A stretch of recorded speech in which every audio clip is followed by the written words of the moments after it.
એલા કંચન માડે શું થયું આ પોપટ પાડ્યો. પોપટ પાડ્યો એમ હા, ક્યાં આરામ પગે? થાય. ઈ મને આરામ થાય ને.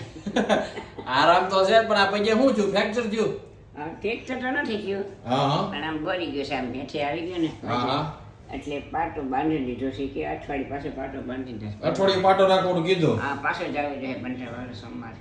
હા હા પણ ભારે કરી હવે મારે આ પગ કાપવો નહીં પડે ને ના કાપો હે ના ના કાપવો પડે તો કાપી નાખવો છે હા તો કાપી નાખો ને, કાપવાની જરૂર પડે કાપી નાખો. નથી કાપવો આપણે હજી તો તમારે જીવવાનું છે ઘણું અને આ હાથ પગ આંકવાના છે હજી અને તમે હોવારે આમાં કેમ હોવારે કાઢવા આવું સાઈડ 6 અને 105 વર્ષ જીવવાનું છે તમારે એટલે આવી રીતે આવી રીતે ને આ પગ હારો થઈ જાય 2-3 દીમાં બરાબર નો થઈ જાય જ્યાં સુધી પાટો રહે ત્યાં સુધી છે ને આલ્યો લાકડી એ લાકડી બાજુ આ લાકડીના ટેકે હાલવાનું છે તમારે મારે કેટલું ખરાબ લાગે.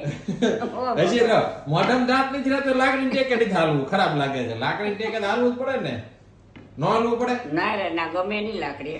નો ગમે આપણે ટેકો આ તમારે આખી જિંદગી ટેકોની જરૂર ન પડે લાકડીની એવું આપણે ભગવાનને પ્રાર્થના કરી ભાઈ કંચન માટે જીવે ક્યાં સુધી એને હાજર નિર્વા રાખજો બરાબર ને લાકડી ભગવાન ન લેવડાવે. હા બસ બસ લાકડી ભગવાન નો લે પગ હારો થઈ જાય તમારો હો એ ભગવાનને કહે છે 2 દિવસમાં કંચન માડીનો પગ હારો કરી દેજો હજી હવે સોમવારે જાવું પાછો પાટો. કરી દેશે ને હા, પગ હારો કરી દે ને ભગવાન બસ યાર મજા કરવાની હો મજા જ કરીએ, વાંધો નહીં. તમારા રાજમાં મજા કરીશ.